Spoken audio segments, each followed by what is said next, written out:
Dear all, Confederation of Educational Institutions of India is the leading not-for-profit confederation in the national education space with a mission to support communities, industries, and governments through the promotion of global research, education, and training initiatives. This is Dr. Sandeep Ananthanarayanan. As the CEO of an Asian conglomerate with interests in healthcare and education, Sustainable Development Goals is at the heart of what we do.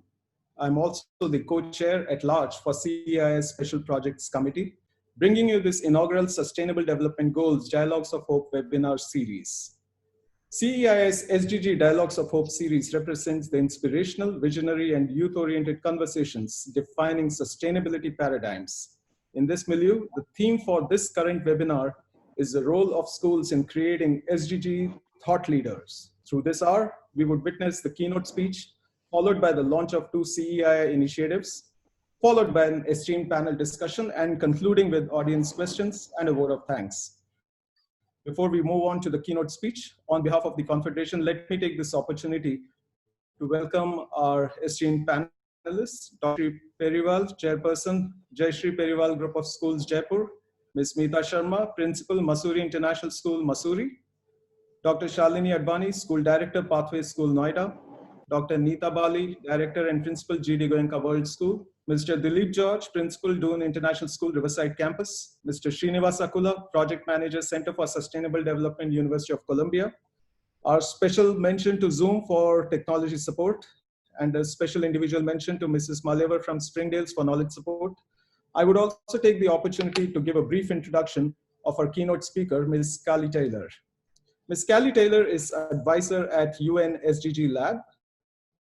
She's also policy advisor, Geneva 2030 Ecosystem, International Institute of Sustainable Development, and co-founder Student Energy.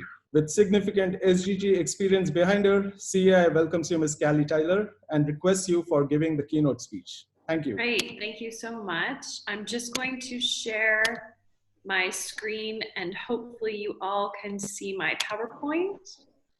Do you see that? Yes, yes. Okay, perfect. Great, so good afternoon, good evening, everyone. I'm Taylor, and it's a pleasure to be with you today. Yeah.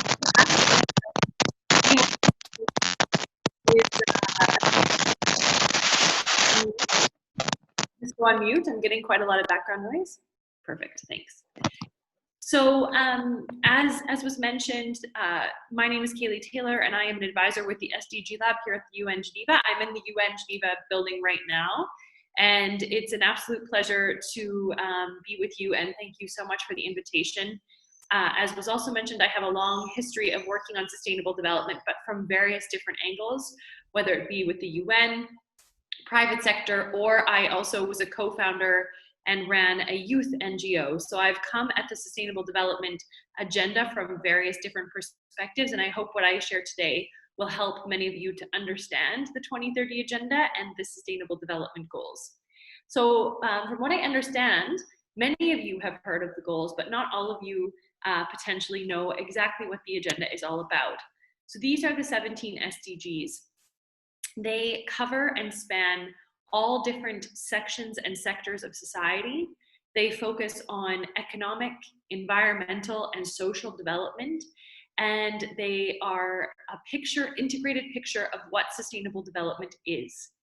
The interesting thing about the SDGs and the 2030 agenda is that they were adopted by every single member state of the United Nations. So this is quite rare, as many of you I'm sure are aware. It's very strange for every country on the planet to agree on something. And that's what makes this agenda particularly special, is that it's completely universal, meaning that every country is signed up, as well as all major stakeholder groups in society. And what I mean by that is it's not just the governments, it's also youth, it's non-governmental organizations, it's academic institutions, it's schools, it's companies, whether they're big or small. It's all types of actors who are necessary for delivering this ambitious agenda. As I mentioned, there's 17 goals in the agenda, and underneath those goals are 169 targets. So it's very far reaching. There's also 230 indicators associated with those targets that really make it measurable as an agenda so we can see how we're making progress. For me, the things that are so crucial is that it's integrated. I used to work very much in energy and climate issues on those domains. And what I found is that I didn't really think about how that affected health or how that affected education. I was mostly focused on climate and energy. But the very incredible thing about the SDGs is that they focus on how all these different dimensions of society connect and interact with each other. The other thing that I think is very important about the agenda is it focuses on a principle called leave no one behind.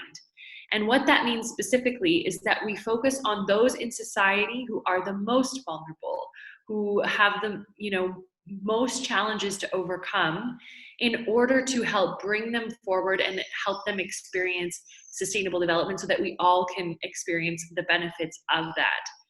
I think the reason this is important is with previous agendas, we just looked at aggregate progress. So generally, how did we do across the globe? And if we moved in the right direction, that was great. But what that meant is some countries, communities, cities actually fell further behind. And it was just a few actors who were growing or changing really quickly that showed progress. So this agenda focuses very much on those who are the most vulnerable so that we don't fall into that trap. It's also a transformative agenda. And what that means is it's meant to change our mindsets and our behavior as a society so that we build systems that are more amenable to sustainability. So what is sustainability anyway? And I wanted to start here because I thought it is important just to go back to the fundamental principle of sustainable development. Sustainable development was a term that was first coined in the late 80s by the Brundtland Commission. And the general premise was to use what we need while leaving enough for future generations. And that's what sustainable development is rooted in. But if you dig a bit deeper, it's really about balancing these three dimensions of society: environmental, so our biosphere; economic, our economic systems and economies; social dimensions such as health, education, social protection. These are what we balance in order to create a sustainable world. And I think you'll see here that if you just have two or you just have one, that's something, I mean, it's a start, but it doesn't really lend itself to a society that could sustain itself over a long period of time. We need to balance all three of those. The SDGs reflect this very much. And I had mentioned that these goals are integrated and they show various, or they correspond to various different parts of society. And you'll see here at the base of this pyramid, this is created by the Stockholm Resilience Institute. You'll see at the bottom, it starts with the biosphere. So, we know this, without our planet's health, we cannot survive. And so we start at the biosphere, those very basic environmental and nature components that are so fundamental to the rest of our survival. Things you'll see, life on land, life below water, so oceans, nature, water, clean water and sanitation, and climate action. Then we move up to society. These are those social dimensions, those social protections. Here we have things like no poverty, how we build our cities and communities, peace, justice, and strong institutions, energy, which fuels so much of our productivity, health, education, gender equality, and of course, hunger, no hunger. Then if we move up to economy, we move into those dimensions, which of course we know, and we've seen so much with COVID-19, having a strong economy and having people employed and hopefully feeling productive and able to provide for themselves and their families is crucially important. So there we have decent work and economic growth, decent work being incredibly important, that people need to be paid properly and receive proper conditions. Industry and innovation and infrastructure, fundamental components of building the rest of our society. Ensuring that we have reduced inequalities between countries and within countries. So not only between countries, but also between the richest and the poorest of society, and responsible consumption and production. And then finally, of course, we have partnership, which ties them all together. This is the way that we look at the SDGs now. As I mentioned, sustainable development was rooted in social, environmental, and economic dimension. How that has translated into the SDGs is, for social, it's people. For planet, it's environmental. For economy, it's prosperity. And then what else is fundamental? Partnership and peace. The Secretary General himself has said there is no peace without development, and there is no development without peace. And I think that's incredibly true. Just a few quick technical notes about the agenda for those of you who aren't familiar with it. The agenda was adopted in 2015 and goes until 2030, thus that it's called the 2030 Agenda. And the reason I wanted to point this out is it's not just a set of goals. So while these 17 goals that are behind me look really nice and are beautiful to have behind you or on any type of merchandise or something to keep you remembering what they are, there's so much more to this agenda. And you see the goals in the middle here, the Sustainable Development Goals. They're the results framework, and that's true, and we need that. But they are also part of a vision and principles that were agreed on by all the member states. The vision and principles put out dimensions like human rights and leaving no one behind. Those things that are fundamentally important but couldn't make themselves maybe necessarily into a goal are outlined in those vision and principles, and that's really crucial. You'll also see that there's a whole piece on implementation. So it's not enough to just put goals out there. We want to do these things by 2030. We need to think about how we'll actually get there. What will it take to implement it? And what we have is sections on global partnership and means of implementation. Means of implementation, that sounds, that's UN speak. What that really means is things like finance and trade and partnerships and capacity building and technology and things that actually enable us to achieve those goals.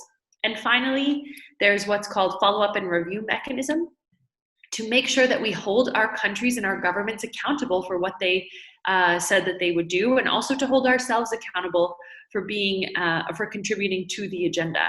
So every single year, the Sustainable Development Goals are reviewed at what's called the High Level Political Forum, which, funnily enough, kicks off today just after this call in the UN in New York. Well, this year it's digital, but normally in New York. And this part enables us to hold each other accountable. And then finally, and I already mentioned this, the final thing that I think is quite important about the SDGs is that they are the responsibility of all society.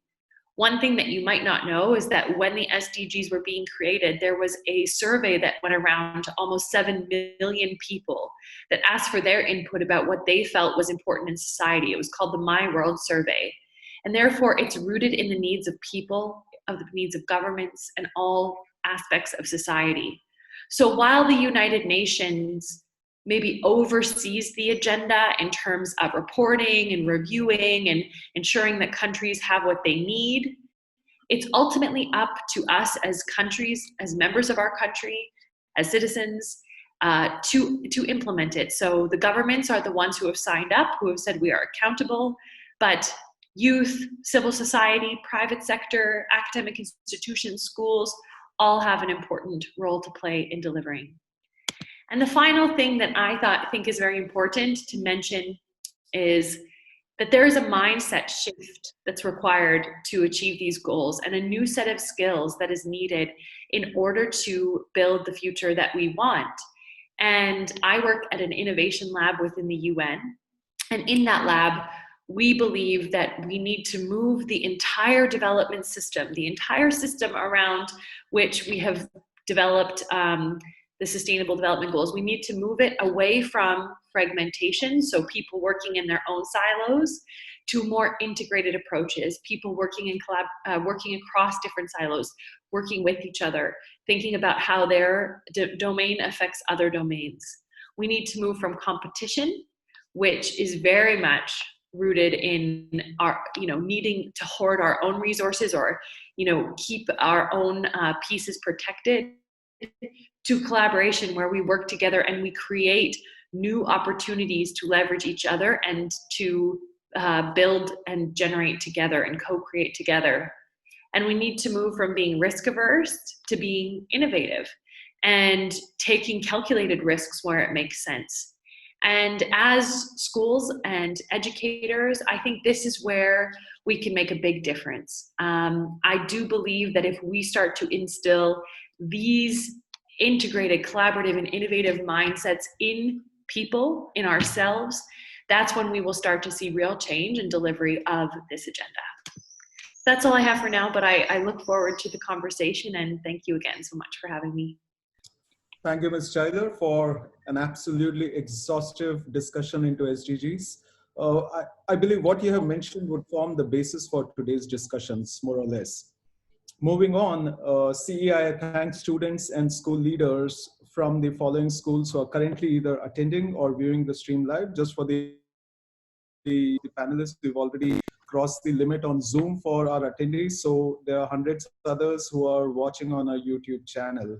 So students from Jayashree Periwal Group of Schools, Doon International School, GD Goenka World School, Pathway School Noida, Masuri International School, Springdale School, Sanskriti School, Modern School Barakhamba, DPS Jaipur, Aditya Birla World Academy Mumbai, DPS International Gurgaon, Ramjas School, Bluebell School International. Thank you for being with us right now in this knowledge initiative.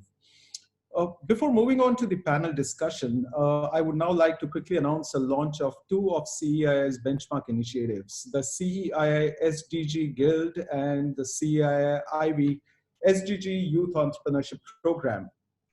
The CEII Sustainable Development Guild is an invitation-only forum of India's leading educational institutions and corporations contributing significantly towards sustainable development goals.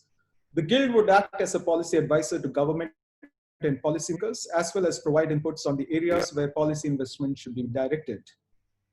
Moving on, CEII SDG Youth Entrepreneurship Program is a nationwide education initiative by CEII to train 1 million school students, that's right, 1 million school students across India into becoming sustainability entrepreneurs. These are champions who will define sustainability benchmarks across industries by focusing on innovative solutions towards sustainability development issues. From here, I move on to the panel discussion topics, and I welcome the panel members once again. So very quickly, to give you the overall discussion topic, this is what is the role of schools in creating SDG thought leaders? So I would like to very quickly, invite Dr. Jayashree Periwal, Chairperson Jayashree Periwal Group of Schools, to talk about the two panel topics today that are being discussed. The first one is relevance of SDGs in school education. The second is sustainability initiatives in schools, barriers and opportunities. So Dr. Jayashree, could you quickly give your comments, please? Dr. Jayashree, you're on mute. Yes. So what I often ask myself, that what is the true calling or the purpose of education, especially when SDG is concerned? And thoughts that come. I would want future Greta Thunbergs who will ensure a cleaner planet, both above and below the ocean. Can I create more future Malalas who will ensure quality education to the girl child or to everybody? One pen, one book can change the entire world. I want future Jhansi Ki Ranis, astute politicians, and Emma Watsons who will not stop their pursuits unless gender equality is achieved. I would want to create future Elon Musks who will provide clean and free energy to the world.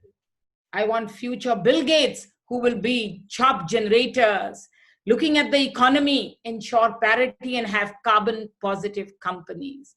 I would want future Mother Teresa's who will ensure a peaceful and a more compassionate world. I want my future children to do whatever it takes so that no poverty and no hunger can exist. But thoughts alone are not enough. And we need to take action. We want our children to immerse and get involved. And how do we do that? At the Jayashree Periwal International School, Jaipur, we ensure that SDG areas are critical component of our teaching and learning. It is mandatory for our students to either start an NGO or be a part of community initiatives. In our efforts of inclusive education, be it transgenders, be it special children, or the ones who are below the poverty line, are treated with equality. They take on their roles and go out to government schools to be a part of their learning process. They contribute to their development. Even in academics, be it biology lesson that could examine not only the cellular study of viruses and diseases, but also the societal factors that allow them to thrive. Computer science classes where an emphasis is given to creating innovative technologies, or in the arts where a recent exhibition was held displayed. Educators should see the SDG as an opportunity to do extra in-depth lesson planning to create curiosity and make kids lifelong learners. I don't find that there are hurdles or challenges. If you take it upon yourself as an agenda of the school, as your mission and vision, there will be no hurdles, because this is so relevant and important to education. After all, what good is education if we cannot make a difference in the environment, if we cannot make a difference in our society? So we very, very seriously take this up and execute it in school. Excellent, Ms. Exhaustive inputs on why SDGs should be there in schools. However, let me move on to Ms. Meeta Sharma. Taking an opposing viewpoint, why should we impose SDG education on children, throughout? Maybe it should be an elective topic. It should not be a core topic. Maybe only children who are committed towards SDG should take it up. Ms. Meeta Sharma, what would you say to that question? I think, Sandeep, thank you for asking that question. First of all, I'd like to say that children are the future, and the future is now. The SDGs are basically a quest for planetary balance, and everybody has to contribute to it. And more so the children, because 1.8 billion young people are between the age of 10 to 24 in the world. And that's probably the largest cohort in the history of this planet at this current given moment of time. So it is, the onus lies on the schools to actually ensure that everyone in our community becomes inspired, resilient, and passionate about achieving whatever matters anywhere in the world. And that's the reason why they are relevant to the present, to the schools, to the present generation, because the largest, as I said, the cohort is of young people. And all our learning objectives for schools should actually be guided by these 17 development goals, which Ms. Taylor has so nicely put and set by the United Worlds, all the nations of the world in 2015. So that's the reason why they should be taught in schools, to answer your question. Dr. Shalini Advani, moving on to you. My question is, today in schools, there is no policy initiative to teach SDGs. Children may take it up, children may not take it up. Now, the basic idea is, should there be a policy direction that the government defines a policy that children in schools should be taught SDGs? Because globally, some of the countries are moving towards an encouraging guidance on this, that perhaps have a target of a year by when all schools should be aligned towards SDGs. What would you say to that, Dr. Shalini Advani? Well, first of all, I'd say that, it's to be able to understand and know and engage with the SDGs is absolutely crucial, because the problems in the world today are global. And they're not related to one particular society or one particular economic group. Also, I think it's important to understand that SDGs need to be integrated into our learning. They're not an add-on thing. They're not a club that people should have an option to do or to not to do. They're basically rooted in our subjects. Because, for instance, if you look at SDG 7, which is on the environment, you draw from scientific knowledge and scientific understanding, or SDG 10 on reducing inequality is really related to economics. It's related to geography. These are subjects that children all work on. Also, I think it's really important that this is something that is not teacher-led. Children have a desire to improve the world. And that is really what we need to tap, so that what we're looking for is to create citizens of the future who are authentically engaged with what they could do to improve this world. You need to give them agency, you need to empower them. I'm just looking at, some of the things that our students have done at Pathways in the whole zero hunger drive, with working with shop owners or with restaurants to collect food that would otherwise have been thrown away. Or they've talked to students from Greece and Korea and Spain to try and do an integrated development. Or on gender equality, they've gone out into slum areas and worked on feminine hygiene and sanitary napkins. They started entirely on their own, a Twitter handle, and I just loved that the title of what they gave that Twitter handle, it was "One Girl with Courage is a Revolution." Now, this is a time, then to me it seemed like what goes into gender equality issues. They ran an inter-school green business event where they had to pitch, and it was an inter-school event where they had to pitch on sustainable businesses. So when you let children loose on these, they come up with wonderful ideas. As an educator, I feel that what is it that in terms of skills that we need to develop in them? I think one is that how do you pitch a concern to the wider society? How do you pitch it to government so that they notice? How do you use social media? How do you communicate and share ideas with other like-minded people? These are the sorts of skills that we want children to learn and to develop. And so, in that sense, working with the SDGs is really integrated with all of what we want education to be. Thank you so much, Dr. Shalini Advani. Dr. Neeta Bali, I have a very direct question to you. Some of the students whom we researched before we reached out in this webinar, some of the students, did not know about SDGs. When we told them that these are the SDGs, they told us, things like quality education. They said, what role do they have to play in quality education? That's an institutional, input. That is, it's not them, but the institutions which have to provide that. So, Dr. Neeta Bali, my question is that should we differentiate these SDGs at the school level and say that, okay, some of the SDGs are relevant to schools, school children, and some possibly not? I mean, what do children have to play, the role children have to play in partnerships to achieve a goal? I mean, what do they know about that SDG? So my question, Dr. Neeta Bali, is straight up. Should the SDGs be divided into some SDGs which are more preferable in schools and some which may not be taught in schools? Or should we push all the 17 through the school children, and say you have to go for all the SDGs? Please. Thank you for asking that question. And I think it's a very, very relevant question.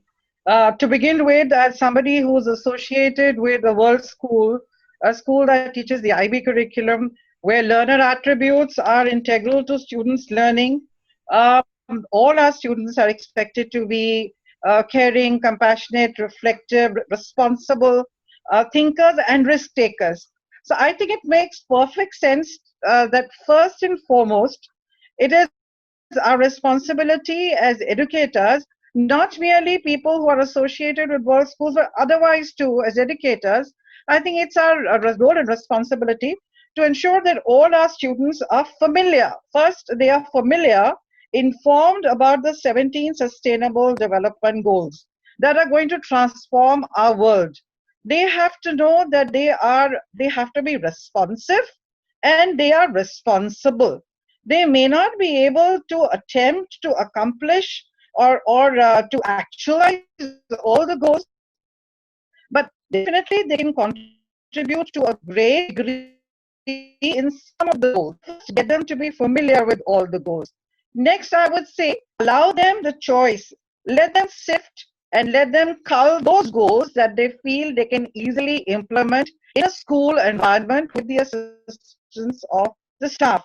But definitely it's important that some of these goals, once they have culled these goals, let them go ahead and identify the activities which they can align with these goals. Let them also plan these activities, conceptualize, plan, and then try and execute these activities independently and then reflect on the impact that they have made. Let them focus on the quality of life. For example, at GD Goenka World School, our effort is to ensure that all our students are aware. That's one. Two, that they focus on the quality of lives they are leading and the other people are leading. How is it that they can contribute to enhance the quality of life? So this is then further subdivided into smaller activities and goals. For example, Shalini was talking about a lot of activities that students undertake. Likewise, we also have a whole gamut of activities that we have planned out through the year that we have aligned with the SDGs. For example, rainwater harvesting. There is a bunch of students who are working with a school in a very well-known school in the USA called the Wasatch Academy, which is located in Utah, and they're working on rainwater harvesting. Not merely have they worked on it, they have collaborated with the school and very effectively reflected on the outcomes of their efforts. The second thing, and which is very significant, is that we insist on is that students know about the concept of social equity and social sensitivity. And we are doing this through, in a small way, we are doing it through a club called the Interact Club, which is an offshoot of the Rotary Club and which is very, very popular amongst the students. Very recently, for example, we celebrated an entire CAS month, a month which was dedicated to helping those who are in need. For example, we talked about zero hunger. So these students got together and started a project called Annadan. And they generated funds and they also collected enough food to contribute to Earth Savior Foundation that looks after the old and the destitute and those who have been abandoned by their families. So I would say, and then they went ahead and started bringing out a CAS newsletter, because as an IB school, CAS is a core component of their academic curriculum. Therefore, they've started bringing out a CAS newsletter that very encapsulates all the activities that are done by these children, helps them to reflect on the success of these activities. So I would say familiarize them with all 17 goals. Then you cull and pick up the goals which can be easily implemented at the school level. Let the children conceptualize, plan, execute, and reflect. So that is what we do in our school, and we try and do it in alignment with a lot of schools worldwide. Fantastic. That is something that is very new. Whatever you said is not something I normally hear school doing. Mr. Dilip George, moving on to you.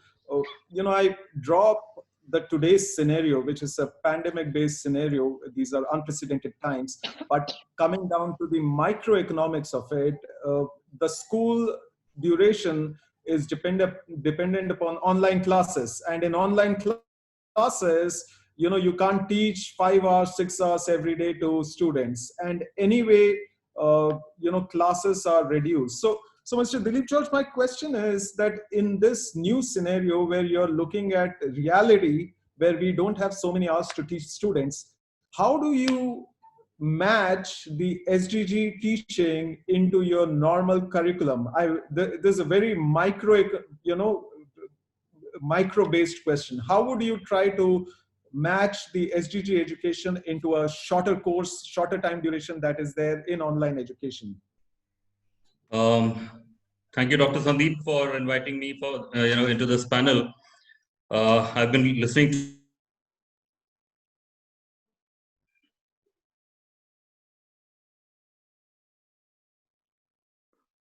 which was most unexpected. Where the teachers were not even tech savvy, and from every school, even from the remote places, the teachers have managed to get into some way of reaching out to the students to educate them. So it's a very simple thing, where there's a need or where there's a will, I'm sure there is a way. So when it comes to the online classes, yes, the focus primarily goes on to the core subjects and the curriculum, that is to be completed. But yes, these are components which can definitely be, reached out to the students or to the parents as well. See, it's now the SDG is not something which only the schools have to promote or have to educate the students, but it's also to get the parents involved in the same process. If the school is talking about conserving energy, conserving water, and if back at home the same is not practiced, there's no point. So it's together that the household, the student, as well as the school, they come together to take these initiatives to ensure that they are contributing towards these goals. Simple example, when we talk about energy saving, to save electricity or to have solar power connections. Like in our school, we have the solar power connections. Many households also have the same facilities now, and it's being promoted. So small initiatives that are taken from the school and as well as back at home is what is going to help students learn this thing. We need not make it as a formal curriculum as such. If you look at all these goals, these are something which can be incorporated or integrated with any of the subjects that we teach. Even a casual talk with the students and exposing them to something like wastage of food. If you are to the students not to waste the food and what are the consequences which can lead to that, I'm sure it's indirectly teaching them or relating to the SDG goals.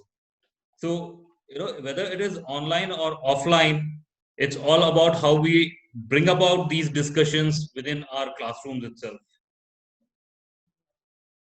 That's very true. These discussions in the classrooms have to be encouraged and probably put on a process for them to be effective.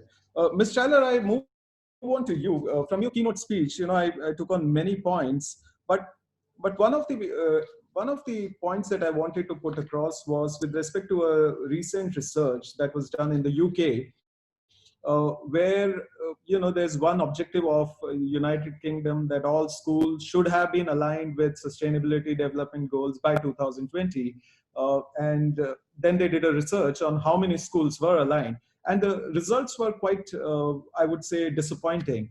That many schools, it was as expected. Many schools were just doing lip service for sustainability development goals. Out of the 17 goals, they, SDG meant only climate, environment, maybe, inclusivity and stuff like that. But students were not able to really identify the pillars of SDGs, leave alone the school being aligned to that. So this is one critical challenge that we see, even if schools, a few benchmark schools which are here are fully aligned, but beyond these benchmark schools, how do you address this? What would be your advice to school leaders on aligning themselves towards SDGs?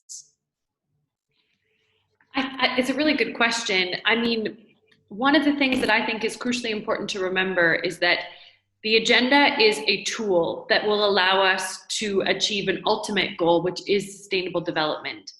And so as much as I love these 17 SDGs and what they stand for, I'm less concerned about people memorizing what number 9 is than embedding in curriculum the ideas that are within these goals. Things like systemic transformation. So focusing on how these goals are interrelated, how an energy system affects an education system, how health affects economy, which we're just seeing right now with the pandemic.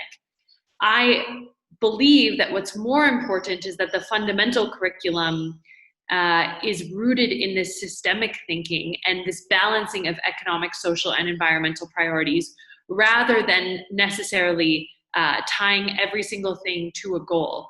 One of the big criticisms of the agenda is that it kind of encompasses everything in a lot of ways. And a lot of people say to me, it's kind of everything and nothing at the same time because it's so many things. But what we should take from that is that it is systemic, that it is this, where you can pull leverage points within the system to make effects across multiple different domains. And I think that this is crucially important because what we see right now in governments, for example, is ministries that don't talk to each other. If I'm the agriculture ministry, I'm not going to talk to the finance ministry. And I think we see similar things in classrooms where it's quite, it's just a nature of how we as humans interact. We focus on what we're teaching at that moment or what we're talking about in that moment.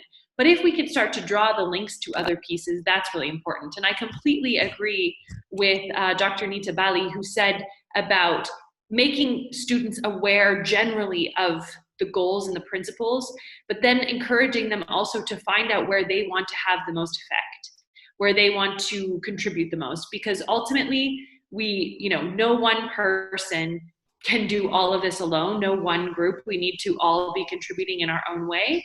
So I think for me, it's more about the principles embedded within them than the goals themselves, which I understand is quite a big change in the curriculums, but that's where we should be focusing. Excellent. So, by principles, Ms. Tyler, the overall principles, as I understand, for the SDGs are people, planet, prosperity, peace, and partnership. If we were to combine it all in one essence. So, Dr. Periwal and Ms. Smita Sharma, I have a question for you from the audience. From Modern School Barakhamba, question has come in. Dr. Periwal, the question is: should the national policy makers put SDG as a separate subject in the board curriculum? It's a very simple question. What would be your answer to that, Dr. Periwal? We believe in transdisciplinary. It has to be a part of every subject. If you're doing economics, then you look at economic goals. If you're doing geography, you look at climate change. It should be a part of every subject and not be treated separately. Just creating awareness will not be enough. We must have children understand that they take action, they take ownership, and then they move forward. Ms. Smita Sharma, what would you say to that? I totally agree with Ms. Jayashree that the approach has to be multidisciplinary. We cannot look at things in isolation. There has to be a multidisciplinary approach, and fortunately in the international curriculums, we have a lot of projects whereby this multidisciplinary approach is put into practice, and a child does not actually graduate unless the multidisciplinary projects are executed within school. So the international curriculum students do get hands-on experience on this, because any problem in the world has to be focused from all aspects. Which essentially means this transdisciplinary, like Jashri said, or the multidisciplinary approach that I'm talking about. So be it hunger, be it equity, be it peace for that matter, people have to learn to collaborate and also come out from various points of understanding and then collaborate to figure out a solution. So yes, I do not agree to the fact that it needs to be studied as a separate subject. The values, especially for children within schools at this age group of 6 to 18, our sense is to cultivate the values, the principles which Ms. Kelly is talking about, and it is this value system along with the skills which is going to enable them to act when time comes. When they are actually, they have the wherewithal to act upon, and they are in those situations where they can look in and give in solutions for those problems. I'm not saying that they can't do it at the very moment, but then of course a little understanding is also required. So as and when the time comes, they will be able to, make this a better place for you, me, and the entire human race, like Michael Jackson says. Great. Mr. Akula, you have experience, what I would say, on-ground experience of implementing SDGs in the community. You've gone ahead and got civil society in action. You've gone ahead and coordinated with different stakeholders. Could you, in 5 minutes, describe to us your experience in this sector? Yeah, thank you for inviting Dr. Sandeep. So I am Srinivas from Telangana. So I work for the Columbia University, Center for Sustainable Development. to implementing some programs over in Telangana with the help of the government over here. So I want to share some projects with you that we are doing some in our, we have on ICT center for the women. So in our ICT Women Center, it is in Mehboob Nagar. We have measured the strands of SDGs in the following practical ways and in implementable ways, so that it is possible to give youth exposure to how various elements and sustainability can come together. Infrastructure, solar energy, clean energy to power the ICT center. We have a solar energy that our center runs with solar energy. And the ICT skills that make youth more aligned to the market needs and a part of 21st century skills. The 21st century skills, that is critical thinking, collaboration, creativity, communication, information literacy, media literacy, technology literacy, flexibility, leadership, and initiatives, productivity, and social skills. So our trainees skills alignment is based on providing for young women building self-confidence through ongoing active participation, discussion, teamwork, and debate. Participating in a shared climate in respect in the classroom, youth are encouraged to speak out their thoughts and respect various opinions. So our discussion topic include along with ICT skills, environment, climate change, communication, advocating for self-in work, environment, public health, COVID-19, hygiene, etc. So I want to share some role of schools in creating SGD. So schools as well as the non-formal education are crucial places to instill values and priorities outlined in SGD framework.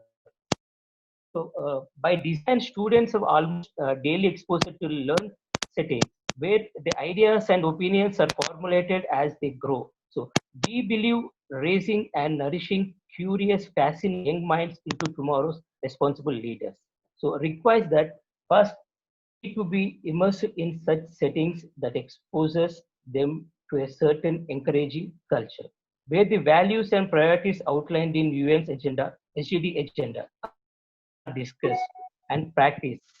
So the schools or not ever, including a non-formal schools, like non-formal education, can be a safe place where daily students are exposed to knowledge and immersed in discussions and culture that promotes a more sustainable community, and in the longer term, a more sustainable world.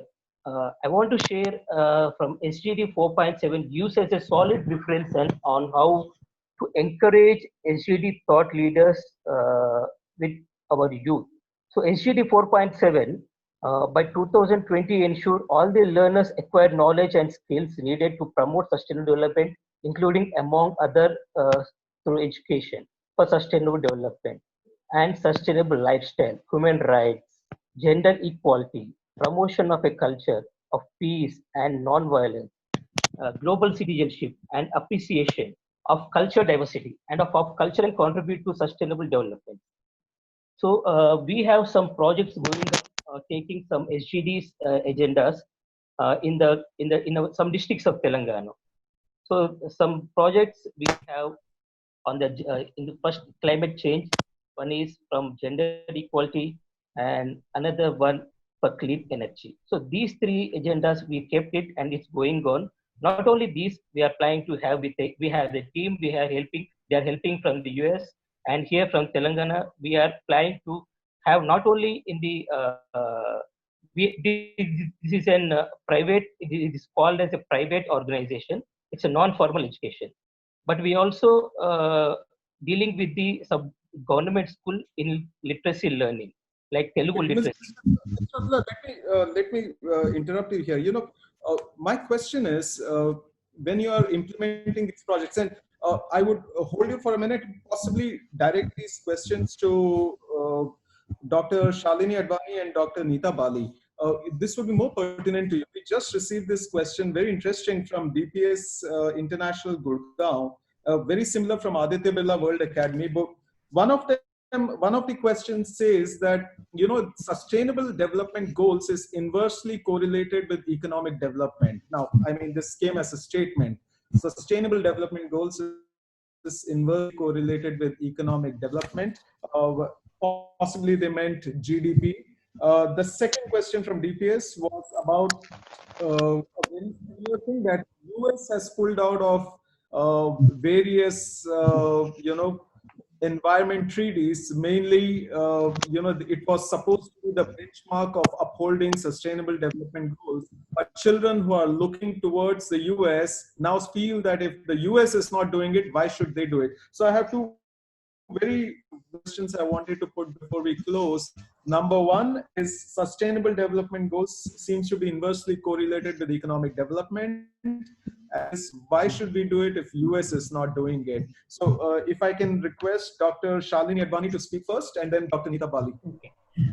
This is an old argument that sustainability goes against development. And, it comes from a particular old economic capitalist frame, which says that, you should allow untrammeled developments. For instance, you should allow forests to be cut down. So you can allow mining all over the place, because after all, that is development. I think that is an old argument, because as we have seen what has happened on our planet as a consequence of putting economic development first, we've begun to understand that it's not really economic development, it is economic consumption, which is what is being promulgated over here. And we've seen the flashback of that. I mean, in India, in the last 3 months, we've had 2 cyclones at 2 opposite ends of the country. We've had locusts that have come in from West Africa. These are all directly related to certain decisions and actions that we have taken on the environment. And one can say the same for any of the other development goals. You cannot have, we've seen that there is water migrants, climate migrants moving from one part of the world to another, which then is impacting the wealth of so-called rich countries. You cannot insulate and isolate yourself into economic development and hope that it will not one day come home to hit you in the face. It's going to do that. And so development has to go hand in hand with sustainability. Do you want me to deal with the second question? Anita Bali, why don't you deal with the second question? If the US is not doing it, why should we? Well, I guess most young people would be influenced by this argument. If US is not doing it, why should we? But does that mean, are we any less significant than US? Is US the only power which is going to rule the world? Has India not emerged as an economic power across the world? What about the other countries? Why should it be just the US? Why should US be our benchmark? What is it that we do not have faith in ourselves? In order to give full and proper employment to everybody, in a country, looks at, you look at your context in your own situation. So why should we be looking up at US, so to say? And why should US be so condescending as to look down upon us? Are we not individuals in our own right? Why should we emulate the US? Is my question to the young people. No, I think excellent answer. Mr. Dilip George, would you agree with this argument that Dr. Bali has put and Dr. Advani has put? Oh yes, I completely agree. What Dr. Bali just said, that we are not any less, and why should we be benchmarked against the US? That's very true. See, what we are supposed to do, let's look at our contribution towards our own country and leading it towards the world itself. It's not confined to a small minority group or only few people to lead this and contribute towards the society. Every individual has to take that initiative. When the Swachh Bharat Abhiyan started in India, it just was a very slow start. People had different perspectives to it, and then the politics takes a different stand towards it. So it's all about how we understand, to take this up as an initiative. And rightly mentioned over here that it's not possible for everyone to contribute towards all the 17 goals. So we should be able to identify what best can we contribute and do our bit at least. Right, Ms. Tyler, we are at the end of this session. So would you be able to give closing comments on this, this topic, especially given the fact that despite the statement being if the US doesn't do it, why should we? The fact is that in the past year, the past 12 months, the US has, had more energy from renewable sources than non-renewable sources. Same case with the UK. So the world seems to be going on the right path. But what would be your closing comments, Ms. Tyler, on this topic? I think it's a great question. And as a Canadian, this is a question that gets asked a lot for us as well, because it's our biggest neighbor. But my favorite thing about this agenda is it recognizes that no single country has it figured out, and that we can learn from. And I think this is crucially important. And as a Canadian, I'll give a quick example. And, Canada's often looked at for having, pretty progressive healthcare systems, good social safety nets. But, for our Indigenous, our First Nations people, they have very poor living conditions. And so this goes back to that principle I noted about leave no one behind. It's not enough if these goals aren't applied to everyone. So every country has things they can work on, whether that's the US, whether that's India, whether that's Canada, whether that's the Nordics, who are traditionally seen as being very far ahead. And another favorite example I have is that Finland works with Colombia. They have a bilateral agreement where they share best practices because Finland believes it can learn a lot from Colombia about its own implementation. Germany is working with Ecuador on how it phases out coal, because they are both going through a similar issue. India has some of the most innovative financing mechanisms in sustainability that are seen on this planet. Extreme credentials. It's really stuff that grabs. And so I think what that shows is that this agenda means that we leave behind those power dynamics will always be there, politics will always be there, but for achieving, look at where different countries are leading, learn from each other, and build. So I think that's really important. And the thing is that if one country leaves the agenda behind, and there's several who maybe don't believe in it as wholeheartedly, I'm sure, it's only for them to lose, because ultimately sustainability is about creating economic growth that can last the test of time. Because as was mentioned previously, just consuming and growing without any limits, without any consideration for how people are treated and how the planet is protected, it will not end in a way that is favorable for any of us. So it's really, it's a benefit, it's an opportunity, and it's mitigating risks that we all potentially will face. Thanks, Ms. Tyler. We are at the end of this webinar. It has been an absolutely scintillating discussion. I hope that the hundreds of students who've been watching us live on YouTube and on this webinar have taken back something which will leave a lasting imprint on their minds, because these are the experiences that remain in their mind and possibly make them curious about what is SDG. This is something that we look forward to. Concludingly, I take the opportunity to again thank Dr. Periwal, Ms. Smita Sharma, Dr. Advani, Dr. Bali, Mr. Dilip George, Mr. Akula for being here. Ms. Tyler, a special thanks to you for sharing this discussion so nicely. At the end, my closing comments would be that, as CEII, we are determined to mobilize the means required to implement the Sustainability Development Agenda through revitalized partnerships for sustainable development based on the spirit of strengthening global solidarity, focused in particular on the needs of the poorest and most vulnerable, and with the participation of all stakeholders and all people. I hope that the CEII Guild works towards this objective. And with these words, I conclude the session. Thank you, everybody. Thanks a lot. Thanks to all the students too. Thank you. Bye-bye. Thanks, Sandeep. It was phenomenally good. There was so much learning. Thank you, everyone. Thank you. Thank you. Thank you all.